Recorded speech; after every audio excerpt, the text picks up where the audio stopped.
We're going to learn about a Sikha of the Rebbe, a talk of the Rebbe on divine providence. And this talk of the Rebbe, even though it's not on the Parsha of this week, it's Parshas Koirach, it presents different opinions around our sages, at least a few perspectives on different opinions of our sages regarding how God supervises the world. The good people, the wicked people, the Jews, the non-Jews, and the talk is going to go around two subjects. Subject number one is the story of Moshe, and Koirach, which I'm not going to explain all the details. I'm basing myself on the fact that I expect you read the paper, whatever, the article I sent you. And again, I'm just going to quote very few ideas of the story of Moshe and Koirach, of the rebellion of Koirach. I'm not explaining that now. And most of the class is going to go around these three sages. Let's call them this way. The Rambam, the Baal Shem Tov, and the Mittler Rebbe. The Rambam lived in Spain in year 1000. The Baal Shem Tov lived in Poland and Ukraine in the end of 1600s and the beginning of 1700s. And the Mittler Rebbe lived in 1800s, mid-1800s in Russia.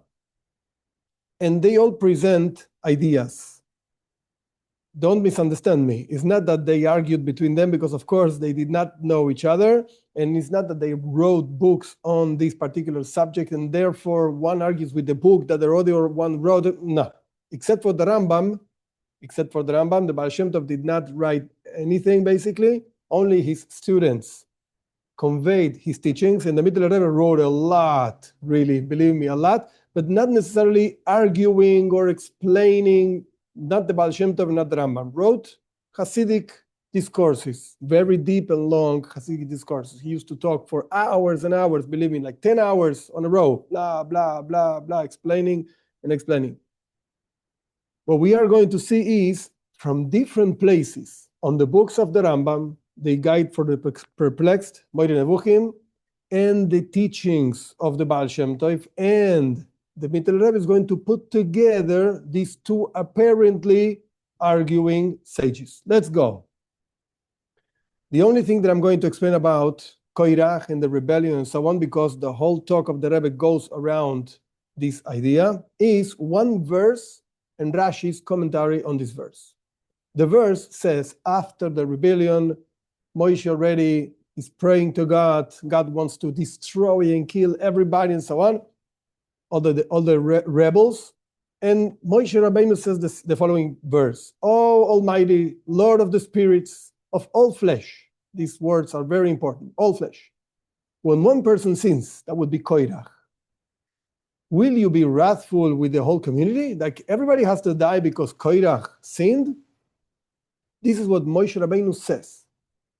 Now, with the words all flesh that I stressed, I'm not stressing the verse, with these words, Moshe Rabbeinu wants to explain, so to speak, or to make reference. Now, you don't have to explain anything to God, to make reference that God knows everything from every single human being. This includes non-Jews also. And there's a Rogachover, or whatever. It was called Yosef Ruzhin. He passed away in 1926.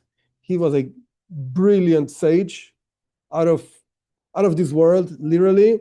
He explains that basically God supervises all flesh. That means this includes non-Jews, clearly. Now, this is what Moshe Rabbeinu says. And Rashi explains, Moshe Rabbeinu, your nature, says Moshe to God, so to speak, bringing from the works of our sages. It's not that Rashi came up, so to speak, with this. Whatever, your nature, God's nature, is not like that of human beings. An earthly king against whom part of his country commits an offense, and these words are going to be important later, commits an offense, which is not the same thing as a sin, does not know who the sinner is. Like who started, who is the rotten apple over here? You have a whole bunch of apples, and one of them is rotten, and it's rotting the other ones. Which is the one that started the whole thing? That's the difference between commits an offense, like other rotten apples, or the one that started the whole thing, the sinner. So again, a king of flesh and blood doesn't know who started. And therefore, when he becomes angry, he exacts punishment from all of them. But you, continues Rashi saying, before you, all human thoughts lie open, and you know, these words are going to be important later, you know, God knows, who is the sinner. This is what Moshe said to God. You know, come on, why are you going to punish everybody? You know who started this. And God basically answered, continues the commentary of Rashi, you have spoken well. Like, I accept your words, said God. I know. So God recognizes to Moshe that he knows. And this is also important. I shall make known. I'll take care that everybody else knows who has sinned and who has not sinned. This is what Rashi says. Now, on this whole thing, again, I'm not going to read for you the text. You can read English and you probably understand better than me. And I'm just going to go through ideas that the text presents, and I'll try to explain. There are two types of knowledge that God basically explained to us that he has. There's something called known. Known means there's no effort, so to speak, to go down and know something actively. Rather, everything is, in the words of our sages, revealed and known. Automatically, God knows everything automatically. There are other Hasidic discourses that explain exactly how this works. But the point over here is God knows everything. Okay. He's not making any effort to know.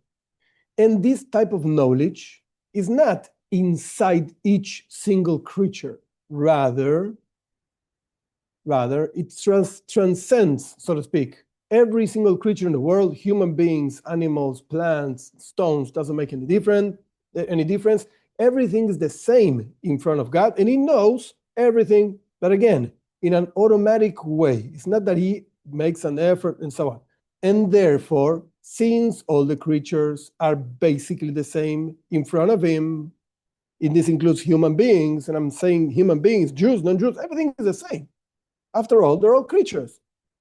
A stone is also a creature. So God knows everything automatically. So you can't say, doesn't make sense to say that from this particular type of knowledge of God, that he knows the creation, come reward and punishment. No, because all the creatures are the same. A stone doesn't sin. I might sin because I'm a human being. Sometimes I do right things, sometimes I do not so right things. But a stone, what do you want? A dog, a cat? They don't sin. They're just whatever, what they are. So God knows everything in an automatic way. And then there's another type of knowledge. You know, going back a little bit, Rashi said, I know, that God says, I know. Moshe said, you know, yeah, I know. Okay, there's a different type of knowledge over here. God goes down, so to speak, into each one of his creatures.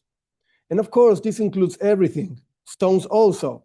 But the truth is, as I explained before, only human beings can, God forbid, sin.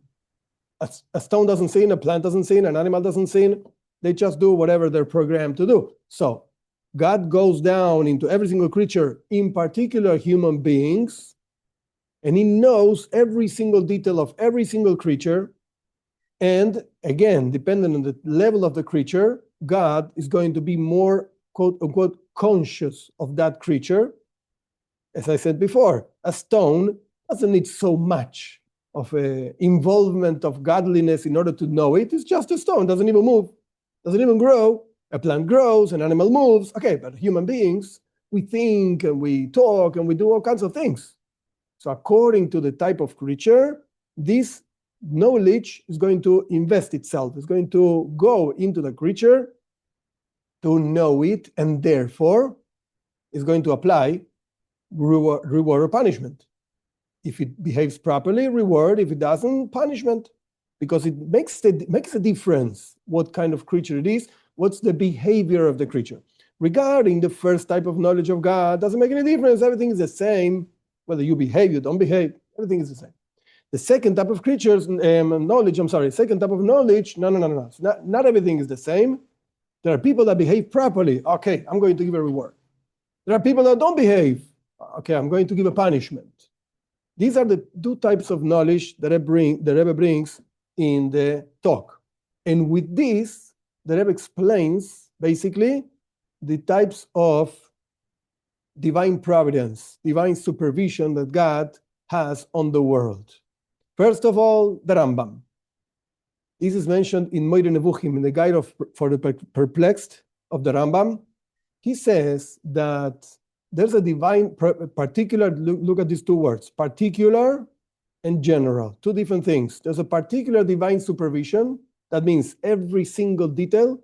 In Hebrew, this is called Ashgacha Protis, Prat. Prat means a detail, detailed divine supervision, that it's according to how a person relates to God.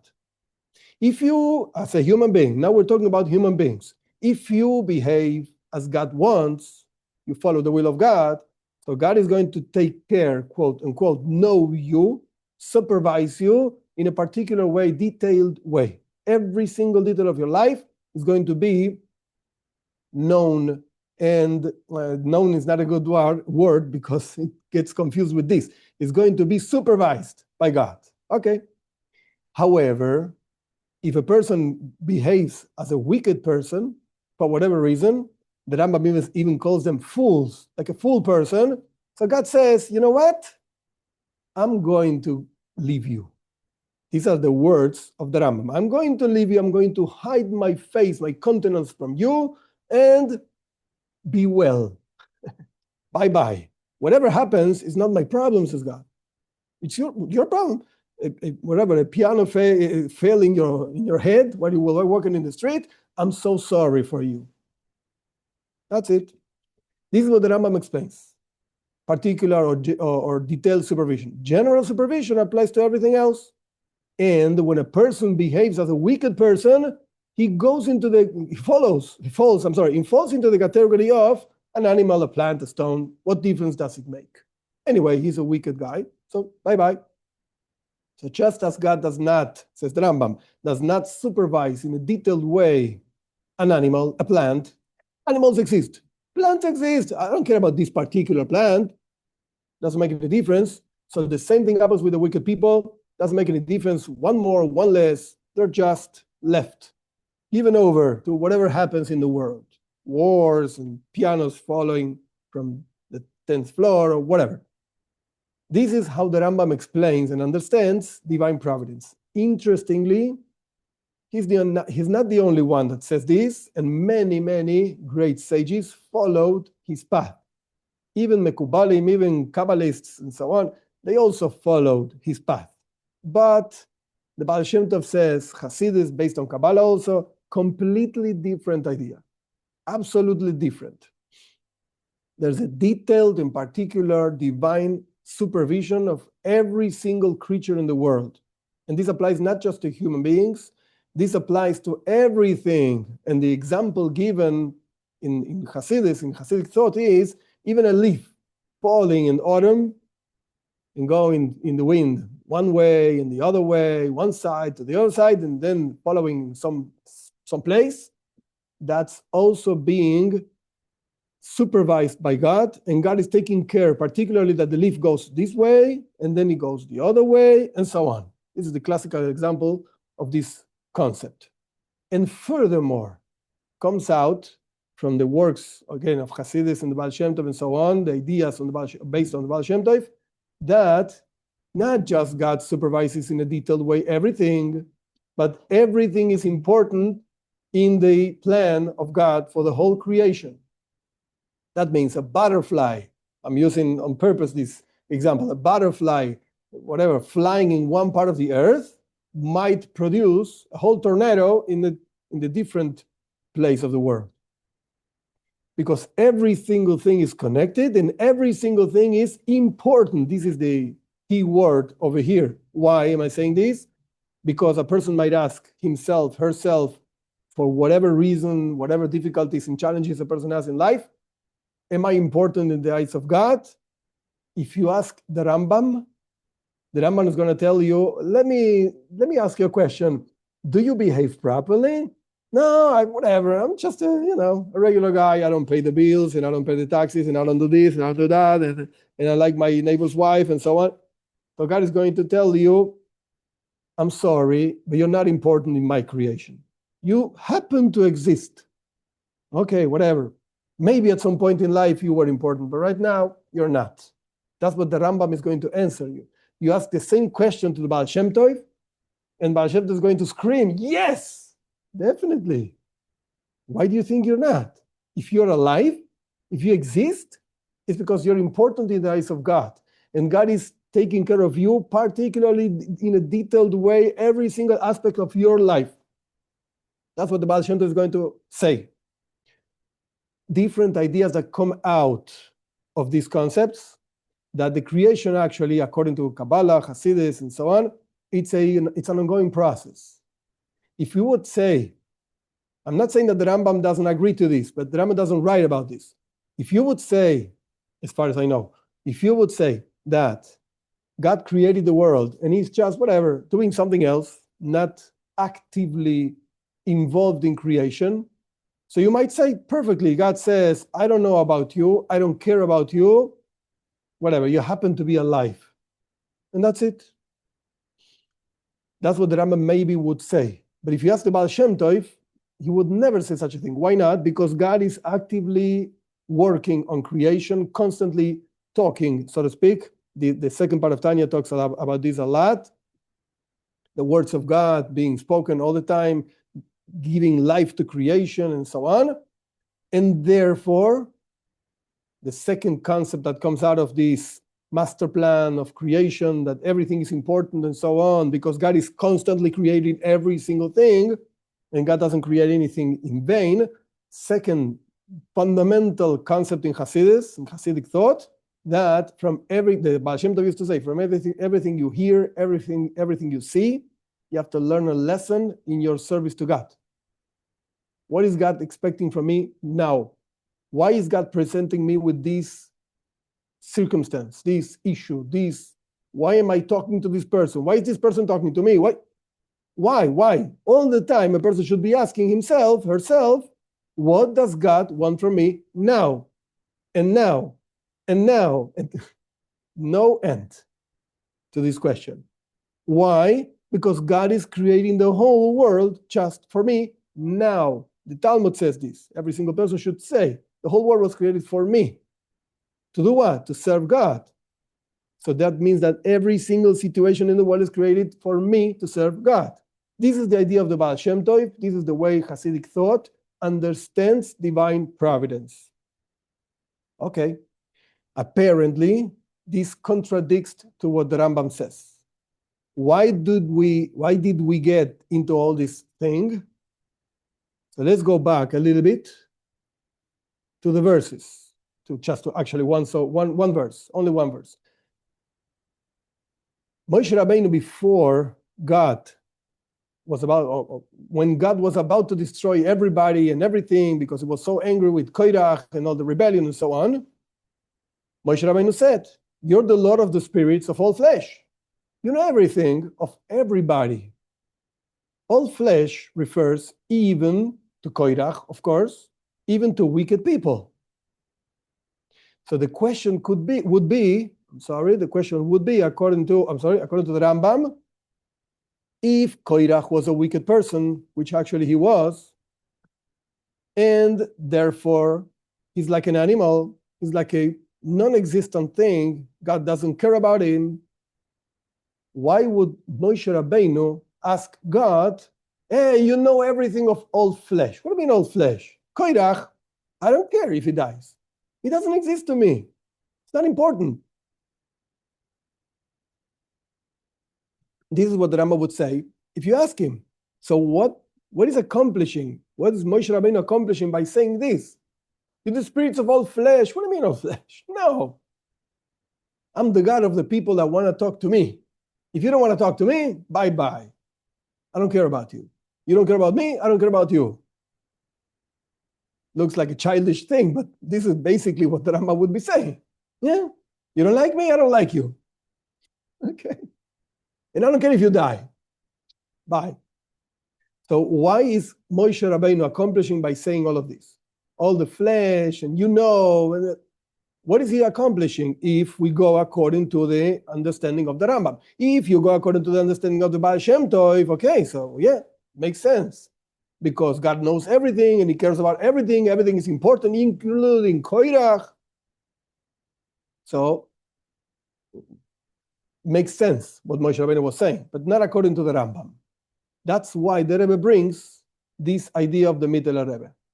And I know I might not make justice to the subject itself, but you should know these ideas that I'm going to explain right now, these are not written in a chapter in itself, in a book in itself, talking about a subject and explaining the details, the different opinions. And this is just like a quote unquote lost line in the middle of an ocean of words. And the Rebbe says, yeah, blah, blah, blah. Very short thing. And the Rebbe grabs this thing and says, wait a second, there's a very deep idea over here that if you just read the Mittel Rebbe just like that, and believe me, he wrote a lot and he spoke a lot, you just miss it. The Rebbe explains like this, actually, the Mittel Rebbe, and the Rebbe brings the ideas of the Mittel Rebbe. Let's put together the Rambam and the Baal Shem Tov. And then we're going to understand why Moshe Rabbeinu, hopefully, why Moshe Rabbeinu was saying to God, all flesh, everything and everybody and so on. I know, and so on. The Mittel Rebbe explains there are two ways of divine supervision. One way is what he calls an inner, pnimius, an inner type of supervision, divine supervision. That means that you can see, a person who would be able to see the supervision of God, miracles. Like, wow, this is impossible if God is not involved over here. Like, for instance, the earth opening below Koirach to actually I don't know, for Koirach to die, the word doesn't come out, whatever. No, the earth opening below Koirach, and he falling into the, Sheol, the perdition, the lost, and so on. That's a miracle. That's not something normal to happen. And definitely not normal after Moshe Rabbeinu just finished saying this. If I'm right, should the earth open below Koirach? The earth open below Koirach, okay? This is a miracle. That means that there's an inner divine supervision, not invested and concealed in the ways of nature. It's not like the sun coming out every day. We see the sun and we're accustomed to it. And it's okay, it's a miracle also. I know, but we're so accustomed to that we don't see it as a miracle. It's a normal thing, it's a natural thing. That's what nature actually means. Those things that we are accustomed to. Nature, we call them nature. And this type of supervision, so to speak, that God is innerly involved with you, and you can see that, and you can feel it, and so on, according to the words of the Rambam, this would only be found on people that attach their intellects to God. The people that are really righteous people and going in the message of Judaism and so on, connected to God. Let's call it in a simple way. This type of supervision is found also, this is the novelty of the way the Rebbe understands what the Mittel Rebbe writes. This is found also in wicked people, even in Koirach. However, it's in a concealed way. He doesn't realize. Koirach rebelled against Moshe, against Aaron, against God. And he didn't realize it is God that is giving him life all the time. You're rebelling against the same thing that is giving you life. At the same time that is giving you life, and you're still rebelling. Why? Because again, it's concealed. So every single thing in the world has inner divine supervision, yes. And inner divine supervision means that it's not invested in concealing the ways of nature, but when a person doesn't behave properly, this factor is concealed. this thing is concealed. You don't realize, you don't see it. Until, I know I'm moving forward maybe too fast, but on purpose. We're gonna get back to this again. I'm going to repeat it later. But until Moshe Rabbeinu asks, hey, God, you know everything, all flesh, even koirach. Why doesn't he call him a human being? Because he was behaving like an animal. So he's called flesh, whatever. He exists. And you know, says Moshe to God. And God answers, yeah, I know. You're right. I know. Even koirach, I know. And you know what? Everybody's going to know that I know the earth is going to open on his feet and he's going to fall inside. I'm going to repeat this later, but again, let's go back to the Mittler Rebbe. Inner divine supervision. It's not invested in the ways of nature. It's like a miracle thing, but this only applies in a revealed manner just to the people that attach their intellect in the words of the Rambam to God. It applies also to Koirach, even to wicked people, but in a concealed way. And then you have external divine supervision. What does it mean, external divine supervision? It's a supervision that is invested and concealed in the nature. You don't see it. Nobody sees it. You just see a leaf falling in autumn. Yeah, it's falling one way, rocking in the wind, one way, the other way. Is God involved there? What do you mean, God? There's a wind, that is a leaf, because it's autumn, and the leaf just fell from the tree, and so on. You don't see God. The sun is coming out every day. Yeah, very nice sun. You see God? I don't see God. I see the sun, and the stars, and the moon, and blah, blah, blah. However, we know God is actually making everything work. That would be what the Baal Shem Tov says. God is on top of every single thing in the world, every single detail in the world, and so on. But you don't see it. That's what is called external supervision.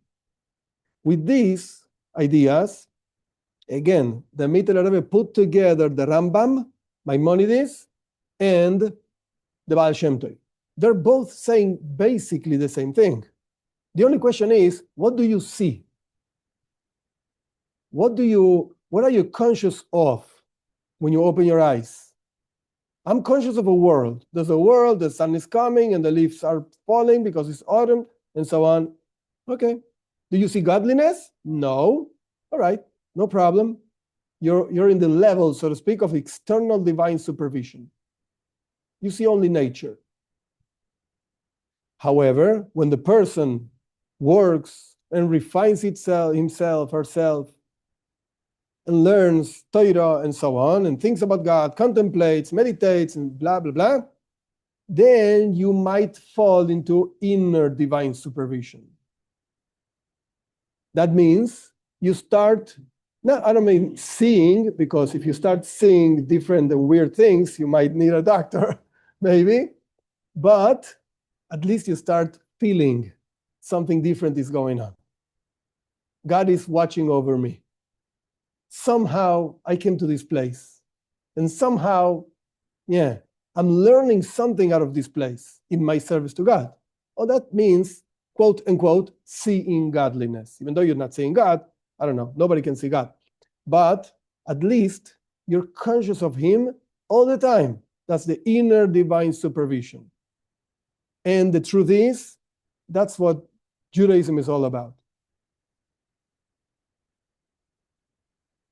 All the details, all the commandments, and all the sages, and all the books, and deep stuff, and so on, everything falls into one same place.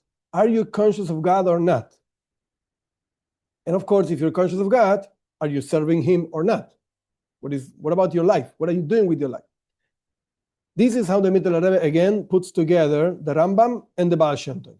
Revealed versus concealed. But at the end of the day, God is on top of every single detail of every single creature in the world. Okay. This is what it means, actually, when these actually are the words of the Rambam. He uses these expressions. I will conceal my face as a verse, but the concealment only applies to the particular divine supervision. That means the revealed, the inner way of supervision is not, there's no one situation, no situation in which God removes himself from creation. Chas v'shalom, that would be idolatry. No, at least in a very deep way. But no, there's no situation in which God leaves everything to coincidences and just happened. And again, a piano just fell in your head. What can I do? No, there's no such a thing. Rather, God is on top of everything. The question is it revealed or not? Am I conscious of that or not? To the point that when a person is a wicked person, and this would be following the ideas of the Rambam, God conceals himself even more. He is already concealed because we are in Golos, in exile, and exile spiritually means not to be outside of the land of Israel. It means that we don't see godliness.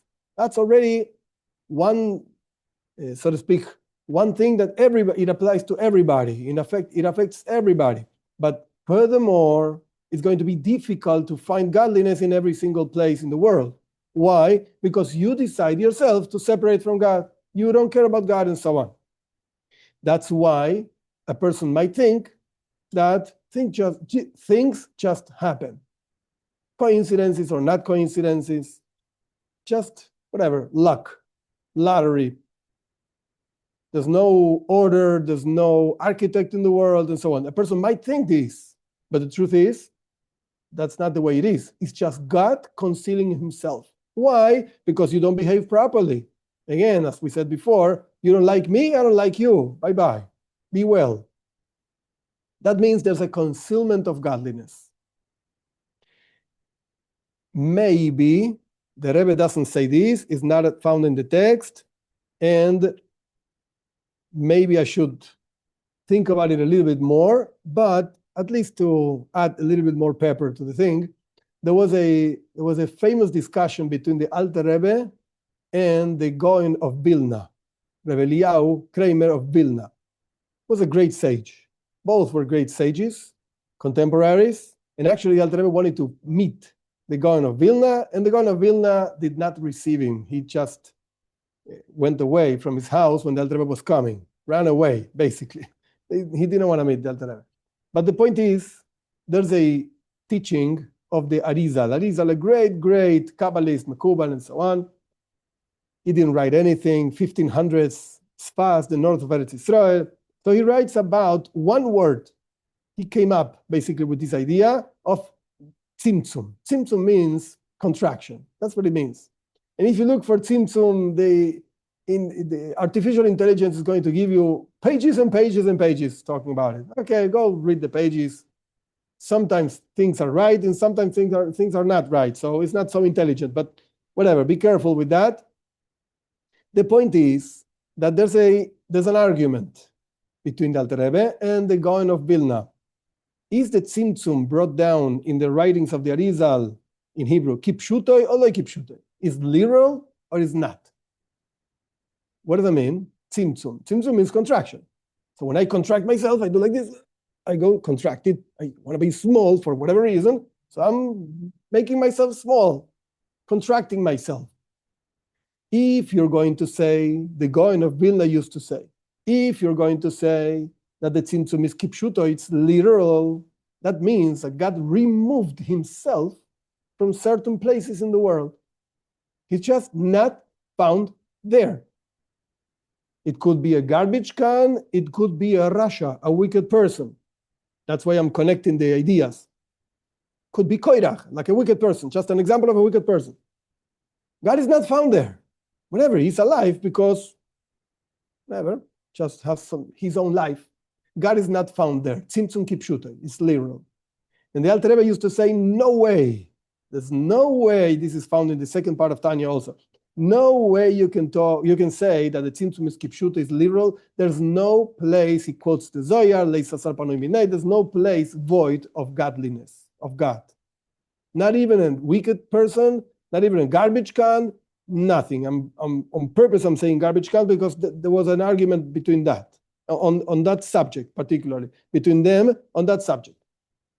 Okay, in any case, interestingly, there's a work by the Rebbe, one of the main students like I would say, the main student of the Gaon of Vilna was Reb Chaim of Bolozhin. And he wrote a book, Nefesh HaChaim. Hasidim don't learn this book. We don't like this guy so much, but whatever. He writes like the Alter Rebbe, not like his teacher, the Gaon of Vilna. But the Rebbe has a whole work, a whole letter, explaining that what Chaim of Bolozhin wrote is not really what the same thing as Alter Rebbe is saying. It's not really the same. It's better than what his teacher was saying, the Gaon of Vilna, but it's not really what Alter Rebbe says. In any case, going back to Hasidus and to Koirach and to make our lives a little bit easier, we could say that this idea of the tzimtzum, the contraction, not being literal means that God is supervising in a particular and detailed way, even Koirach, like this particular part of the presentation. There's particular divine supervision even in wicked people, but it is concealed. Koirach did not realize that. And this is exactly what Moshe was asking from God. If you know, I'm changing the words, but this is what Moshe was asking. If you know, if God knows, which part, with particular divine supervision, who sinned, Koirach was the rotten apple, even though it was a wicked person, Koirach, and therefore your revealed inner supervision is removed, so to speak, concealed. That's a better word. Concealed, not removed. Concealed from Koirach. Koirach didn't realize, and everybody around Koirach also didn't realize. And Koirach was a wicked person, and he was a rich person. He was doing good in life. The famous question, which I'm not going to go into, but just to bring into the minds, why are good people suffering and wicked people have so much success in life? I want to know why. Moshe Rabbeinu also wanted to know why. Because the divine supervision is concealed. You don't see godliness on this person, but it's there anyway. And of course, it's going to be punished on the proper time and so on. That's a problem of God, so to speak. And again, I'm not going to go into that question because it's a deep and difficult question and no answer to the question. The Talmud itself says that God didn't want to answer Moshe Rabbeinu. He didn't understand it. Moshe didn't understand. What do you want from me? So, going back to this, Moshe Rabbeinu was asking God, you know who sinned. Don't come to me and say, like the Rambam, we would understand the Rambam saying, God doesn't know what Koirach is doing.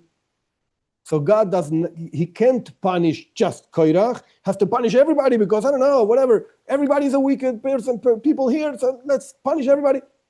Don't say this, said Moshe Rabbeinu to Hashem. You know, why don't reveal this for everybody?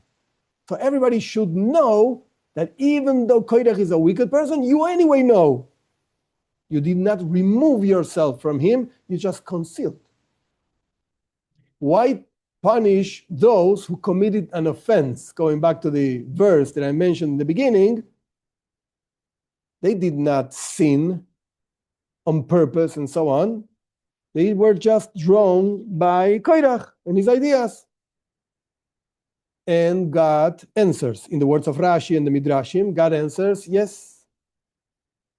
Moshe is saying, the words of Rashi, Moshe is saying, you know who's the sinner. And God answers, you have spoken well. Yes, you're right. I know who sinned, and I shall make known who has sinned. And that's what happened. The earth opened under Koirach and so on. The story we know. So, what did we learn, basically? We learned that we thought that there's an argument between the Rambam and the Baal Shem Tov regarding divine providence. And that argument can be seen, so to speak, in Koirach. If so, we don't understand, according to the opinion of the Rambam, that God removed, so to speak. That's what we thought. Removed his supervision from Koirach. Why did Moshe Rabbeinu say, going back to the, I didn't copy it. Okay. Going back to the verse, why did Moshe Rabbeinu say that you're the God of the Lord of the spirits of all flesh and everybody, and you know everything and so on? according to the Rambam, doesn't make any sense to ask this because God himself decided to remove himself from Koirach. And God basically answered, you're right. I know. So God was given, so to speak, don't take this literally. God was saying, I hold like the Mittler Rebbe. It's not Rambam against the Baal Shem Tov. They're basically just saying two perspectives of the same thing. They're not arguing over here. The truth is that I know everything.